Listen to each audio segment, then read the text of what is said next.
Folks, you've heard me argue a million times that immigration reform is pro-growth. Let me just add that immigration states all across the country are going to be affected by this. In Colorado, for example, immigrant businesses generate $1.2 billion a year. In Delaware, 64% of engineering PhDs are foreign-born. North Dakota, 8.6 job posting for each high-end brainiac worker. Along with this huge border security amendment, isn't all that enough to get this bill passed? Let's ask Tamar Jacoby, president of Immigration Works USA, Betsy McCaughey, political commentator and constitutional scholar. All right, let me start with you. You're kind of the nag in this, all right? You don't like this bill. Why? Why?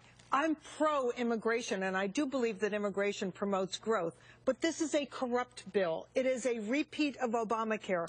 1,198 pages here, Larry, that members of the Senate are being asked to vote on without reading it. Comprehensive is a synonym for unread.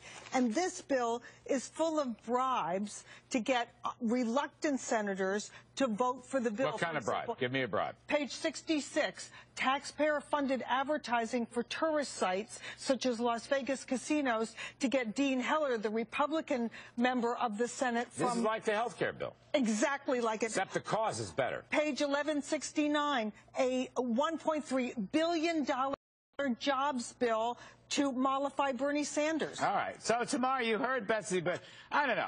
I'm not quite as pure and clean. Look, as far as I know, they put in a $1.5 billion jobs bill just to offset whatever they're going to offset. Anyway, my question, Tamar Jacoby, is this what it takes? Yeah, I think this is what it takes. I mean, look, they are trying to get bipartisan agreement in both houses of Congress. That is not easy to do. Betsy's not wrong. There is stuff in this bill that shouldn't be here, including, frankly, doubling the border guards. We don't need to double the border patrol, the agents on the border. We do need better control on the border, but it's probably not a man every 1,000 feet. You know, the real way to get control is in the workplace, and the real way to get control is to give workers a way to get here legally. So there's no question there's stuff in this bill that's put in there to get votes. There always is. I'm not willing to throw in the towel on honest government, though. And the point is that the country's been waiting for more than 25 years since we last fixed the immigration system, and what we have is unacceptable for everyone. Microsoft can't get the workers it needs, and the dairy farmers can't get the workers they need, and there are 11 million people Tamar, but you and I both support immigration. The fact is that the House Republicans would like to do this one step at a time, 20-page bills in plain, honest English that members of Congress would read before they vote on it. This bill, for example, contains hundreds of millions of dollars in taxpayer money going to immigrant advocacy groups that are highly partisan and that will tilt the scales against their two-party system. That will get cleaned out by the House. Look, the House is not going to take up this bill, I guarantee you. But here's the thing. Tamar, look. The real news here, I mean, I agree with Betsy. I hate corruption. I hate vote buying. I hate all that pork barrel stuff. But now we have a very strong border security component to this. Not true. Maybe it's too strong.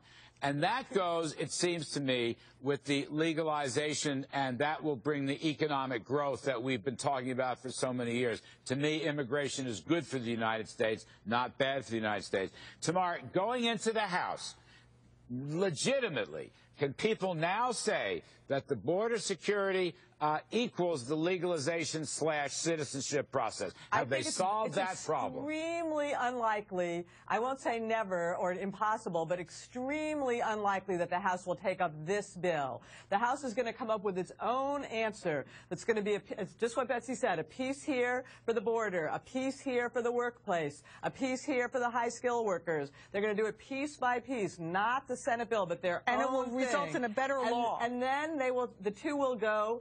They'll be better on some things and not as good on others. So what, they go into conference? And then it will go to conference, if they get that far. And the question is going to be, has the House done enough of the pieces? Do they have enough to have any good bargaining power? Conference is going to be where the real game is and where the real bill gets written, if it does. And, you know, I'm guessing that's sometime in the fall. Can that get done this year? Let me point out that the border security in this bill is an illusion. The 38,000 border agents, they don't come on until 2021, 8 years from now. Why is that? They have you got to me be because they're not sincere. then. The 700-mile fence, the secretary has the discretion not to build it. All she has to do is approve the plan. But she's given the discretion on page 36 but it can't all not start to actually build it. It can't all start at once. I mean, you got to give them some latitude for that. But Look, the border agent buildup doesn't even start till 2017. Well, I don't understand. Tamar, why do they have to wait? Why do they have to wait 4 years for the agents to start coming on? I don't know that I think they have to be done by then. I don't think it says that they can't start. Oh, so they can phase it in. They can phase it in. Only 3,500 by 2017? That's we're arguing nothing. about the wrong It's a stuff. drop in the bucket. If they were sincere about it, the first thing they could do is put the border agents on. We're talking about the wrong stuff. I mean, the point here to me is America's living in a world that's globally integrated. We hire our PhDs in India, or half of our high-end scientists in India and China, and we get our farm workers in Mexico, and we get our nurses in the Philippines, and that's good for those countries, and it's good for us.